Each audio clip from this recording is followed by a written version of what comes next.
All right, listen up. Besides YouTube, one of my other favorite platforms is Reddit. And in case you didn't know, Reddit truly has advice on everything, including OKRs and performance management. Sure, the OKR subreddit isn't exactly thriving, but let's take a look at some of the more relevant posts floating around. As always, I'm not cherry picking, just pulling out what's useful and utterly unhinged from the real life trenches. This one is the wildest one we've done yet, so enjoy. I'm Ali. I've got a PhD in performance management. I work as a management consultant by day, and in my free time, I'm basically your coolant on performance management and calling out nonsense in the workplace. I despise business buzzwords, corporate fluff, and everything that's just extra and shouldn't be there.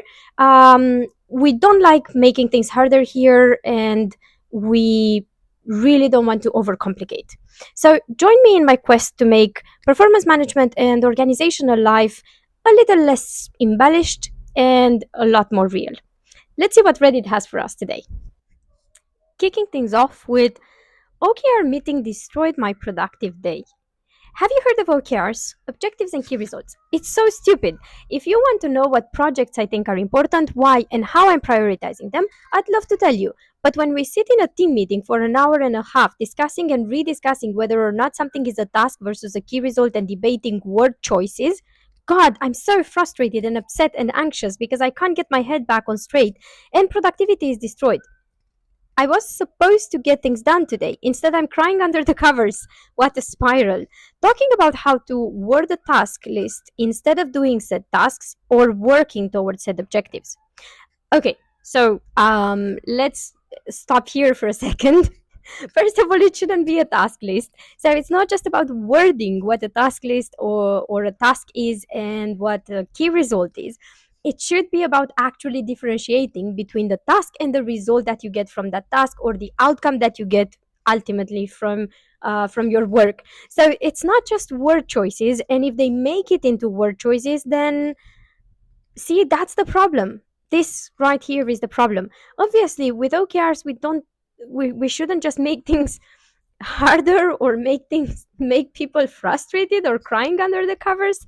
Um, yeah, maybe they should just work on getting their people understand what OKRs are and focus less on word choices and more on what actually really matters for the OKRs. And OP provides us with some context as well. They work in a team of 12, and this is the second OKR draft meeting we've had for quarter 4. We're now 10 days into quarter 4, and they want me to spend more of my time rewarding my priorities so that they can look at them and tell me the language needs more work.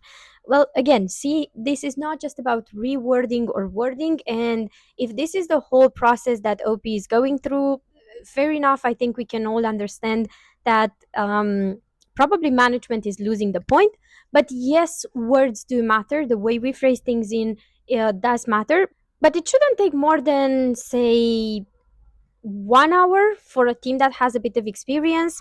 In my own experience, when my team got really good at working with OKRs, it took us about 20 minutes to just word the OKRs and phrase them. And we probably spent the last 20 minutes just discussing something else but OKRs. Let's see the comments though. Definitely the comments are all over the place. But comment number 1, nothing worse than a sales or marketing or advertising phrase. Level up, pivot, leverage, KPIs, OKRs. Oh, gee. See, this is what we're trying to do here. We're trying to actually focus on words that matter. We're trying to focus on understanding those words and how to use them, not necessarily just use words for the sake of using words. But I do see where this commentary is coming from. A lot of people just like using fancy words for the sake of fancy. I work and have worked in corporate for 30 years. If I could only get my work done without having to write my own review, write my goals down only to have them approved, learn yet another collaboration or cloud based system or software, have a meeting when you could just shoot me an email track my hours in a new hours tracking system. So exactly what we're saying. All of these are overburdening people to the point where they just hate everything. They don't even take into account what works, what doesn't work. They will just say, you know what, just leave me alone with all corporate BS and I'll be just fine. um, Comment number two, I work at the company where I think OKR started. So probably it's referring maybe to Intel. I'm not sure. I'm new over here, and to be honest, I like it better than the process at my old job. I love the OKR from top down approach. Oopsie. Oopsie, oopsie, oopsie. They shouldn't be top down. But again, a lot of people don't really understand the actual differentiation between top down and bottom up. So maybe that's the problem here, as it was something that made setting personal work goals easier for me versus a blank page. So probably is not as top down as the commentaries is considering.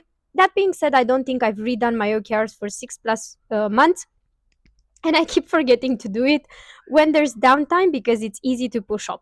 That's fair. Again, um, see, this is one of the things set and forget. So, what's the point of having OKRs and then forgetting completely about them and pushing it off, since they don't provide any real help? So, don't lose your time to set OKRs if you're not going to be at least consciously looking at them from time to time. I'm not saying redo your OKRs and rephrase your OKRs every quarter if there's no need to do that, but at least look at the progress and see where you are. Never had an OKR rejected to reword or spend more than one group meeting to set and agree on organizational OKRs. That's a very good practice. One meeting should get you going. In the best case scenario, maybe people can come prepared. They can come with some suggestions, and then all those suggestions will be discussed during the meeting. Now, let's look at another post from Reddit. OKR is just another manipulation. This one was translated from Portuguese. With Google Translate, I can understand a bit of Portuguese, but definitely can't talk very well.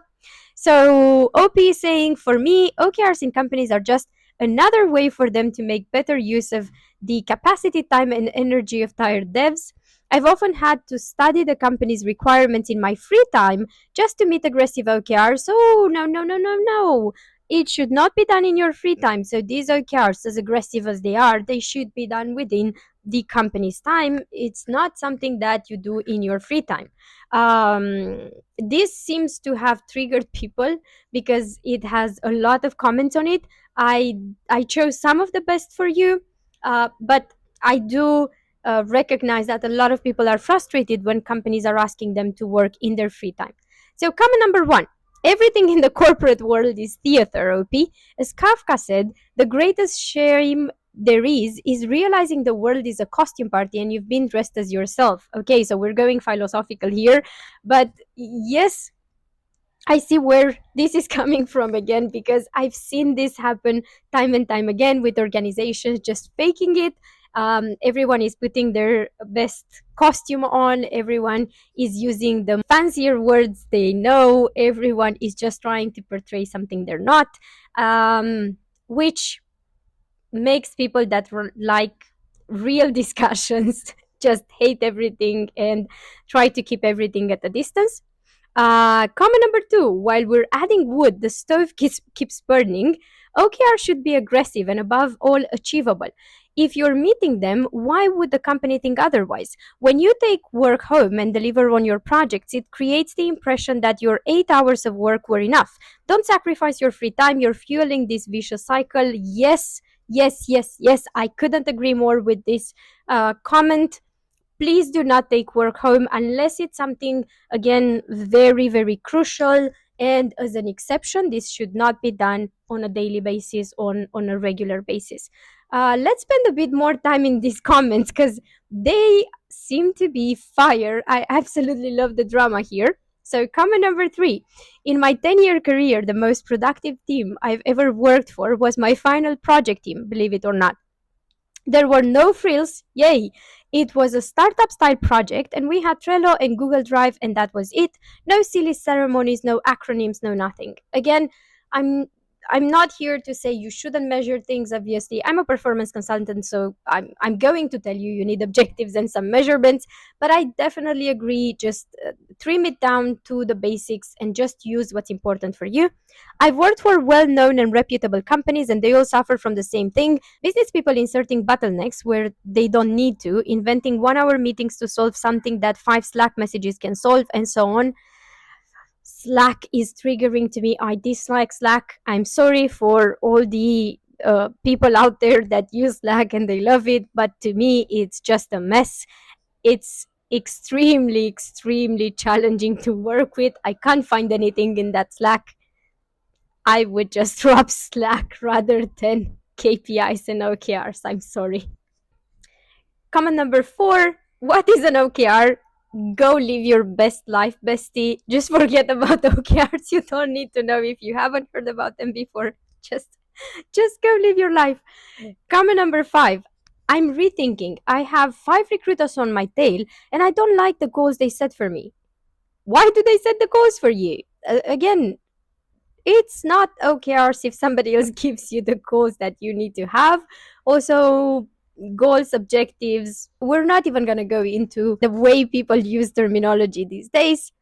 It's kind of a stupid goal, you know. Improve X scripts, improve Y pipelines. I improve X scripts or Y pipelines that have no value whatsoever, and then I hit the goal, you know. Then I focus on what brings value to the business. It's absurd. Yes, it is absurd. The whole process is absurd. Why are recruiters? Okay, I would understand if maybe someone from HR is performance oriented by recruiters. Why are they setting these for you when they have no understanding of what you do and what brings value? I do understand. I do agree everything is absurd so far. The only one that made sense is mentoring people. I'm going to roll with that because I have about 10 interns, not to mention the occasional public compliment in front of the manager from my team. Again, fair enough, but why aren't you the one setting this? Why aren't you the one discussing with your manager and not the recruiters? 5 recruiters? This doesn't make any sense from a good practice perspective. Another comment: it seems to me that this is more of a problem for your company. Any decent company sets concrete goals that teams can achieve and that maintain or increase the company's revenue for long term sustainability. And besides, it's not a developer's job to figure out what the company wants, that's a PM's job. Agree. Again, I kind of disagree with this. Yes, it's a problem of the company, it's a problem how OKRs are rolled out, but in any decent company, everyone, not just the PM, should know what the company wants to achieve. Yes, obviously, not everyone is going to be included in developing those corporate OKRs. But then again, when we are talking about the way we increase the revenue, because they mentioned revenue, who's going to work on that and what are expectations from the teams that work on increasing the revenue, that should come from the teams themselves. And this is the problem with poorly implemented OKRs. Yes, that is true. They're poorly implemented. It's not necessarily the framework's issue, it is the usage issue. See, if I gave you the, let's say, best laptop there is on the market right now, and all you did was to open Facebook on it, you would say this laptop sucks. But then again, is it the problem of the laptop or is it the problem of the user? OKRs at their core were designed to keep the train safely on track. The problem is clueless companies using OKRs as just another whip. I couldn't have said it better. This is going on my wall.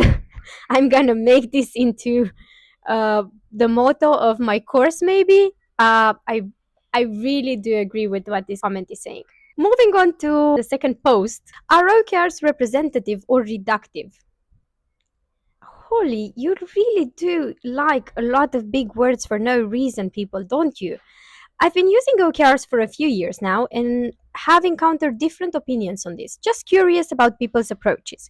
OKRs aren't a complete description of everything you are going to do. Fair. They can't be, since by design they're simplified. Yes, they are supposed to be simple, straightforward, and focus on your main priorities. But this is a question of detail or scope/coverage. Should I encourage teams to be selective about their OKRs? What are the things that you're going to remember or be recognized for from this quarter? Yes, you should. Or should I encourage them to be reductive? Think about everything you're going to get done and why, and then find a way to boil it down uh, to three goals. Again, not three goals. You can have three to five, and they are objectives, not goals, but not to nitpick here. Why would you do that? The whole idea is to focus on priorities. So don't just write everything you're going to get done. I have to answer a lot of clients' emails. Do you think that ever made its way onto my OKRs? Not even a bit. Um, should almost everything the team does in the period quarter be directly aligned to one of their OKRs? Again, no. The OKRs are priorities and that's it. Or are they just the big rocks where there is plenty of room for unrelated smaller pieces of work that drive unrelated goals? Maybe not unrelated pieces of work that drive unrelated goals. You shouldn't have unrelated objectives in your OKRs, but the point is just focus on what matters and what's important. That's the whole idea about OKRs, and try to put that into 3 to 5 objectives. Don't overthink this. I would say to probably answer your question, they have to be representative, but again, does it really matter? If you understand the whole point, I don't think it really matters. We have in the comments the general rule of thumb is that business as usual and KPIs do not belong in the OKR conversation across the quarter. If you pursue making OKRs roof shots or even moonshots and treat OKRs as leading indicators, holy no, they're not leading indicators. KPIs tend to be lagging indicators. KPI can be leading or lagging. And by the way, there's every KPI can be either leading or lagging. Uh, you are building the right muscles to becoming better at OKRs every cycle. Yes, I agree. This is a work that can get better over time. So your first OKRs are probably not going to be your best OKRs. I came across my first draft of OKRs a while ago. It did not go well. I would have probably right now just delete everything and start over.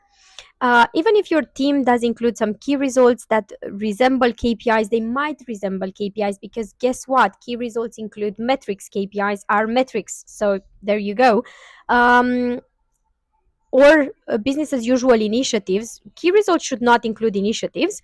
Underline it, openly discuss that is a sacrifice to the OKR benefit and the practice will eventually diminish.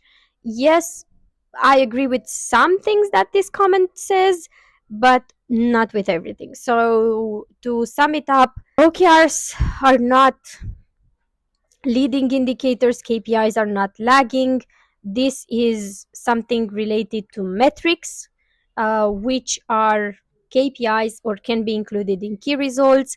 Then, key results can include again what you call KPIs because they are metrics, and key results should not be business as usual initiatives. This comment goes on to say one of the most annoying things I've heard about OKRs. Please, just don't try to put OKRs in some type of box. Don't make so many rules about them. They are supposed to be a simple performance management technique or goal management or however you want to call it. If you add too many rules to this, guess what? It's less simple. So this guy goes on to say, I asked my team to articulate their version of this line about their OKRs. 50 to 5 in 9. People love overcomplicating, don't they? How do I consider the 50,000 feet view of my leaders? Well, you don't consider it. They should tell you what their overarching view is. Act at the 5 feet grassroots level. Yes, your OKRs are going to focus on your grassroots level, if you will, focusing my energy in 3 OKRs, each with 3 key results. Holy no! That's the reason why OKRs give us a range and not a clear rule. You can have between 2 to 5 objectives and then 2 to 5 key results. Usually, there will be some variations. Some would say 2 to 4, others would say 3 to 5. I think the most common one is 3 to 5 objectives to 3 to 5 key results. If you make this into a rule, you might realize that for one objective, you should or you could only measure 2 key results. What do? You invent a third one that is not a key result, but just to stick to the 3 or 3 rule. So just forget about all of this is nonsense. Honestly, this is just complete nonsense. A reply to this. As an OKR consultant, I am so used to seeing terrible advice. The most famous book is a mess. So the book wrote by the guy that worked with the guy that invented OKRs is a mess, but you know better. Thankfully, this isn't an example of that. Good perspective. Yeah, good perspective. Make rules, as many rules as you can, and then OKRs will be just balanced scorecard with another name, which is something people already complain about. Ah, only thing I would say is that 9 key results is generally speaking too many to focus on. Focus in the hardest bit about OKRs. 9 is too many when the rule is 3 to 5, which means the maximum can be 25. So 9 is just too many. Someone decided 9 is too many. Listen, don't take advice from the internet. Definitely don't take advice from Reddit because this is unhinged. There's another comment saying, I love the 50 to 5 in 9 approach. Yes, because you people like rules. And OKRs are supposed to be flexible, but you cannot live with flexibility for whatever reason. In my experience, detach BAUs and KPIs from OKRs is the hardest thing. Obviously, because again, key results can include what you call KPIs. So, yes, it's very hard to detach them when one contains another. And most of the times it's caused by an alignment lack. Most of the times it's caused by not understanding tools, but that's another story. With this, I guess it's a wrap on Reddit. This was a lot. I'm not hating it because there's a lot to comment on, so probably more videos on this will come. But honestly, I did have a blast filming it because I think this is definitely the worst advice we've seen thus far. Reddit seems to be chaos. If you want to see it for yourself, go ahead and search for OKRs on Reddit, and probably you're gonna see even more unhinged advice. But yeah, we are going to debunk more advice from Reddit as we go on. We're going to come back with this in the future because there's just so much bad advice out there. In the meantime, drop a comment, hit like or subscribe, and let's make performance management less painful. I'm going to try to debunk as much as I can. I'm going to tell you which tools you should use, which tools are just the same tool with another name. If you got a horror story or a good example of working with OKRs, working with performance, or just something wild from your organization, send them my way because I'd love to dig into them. And as always, thank you for hanging out.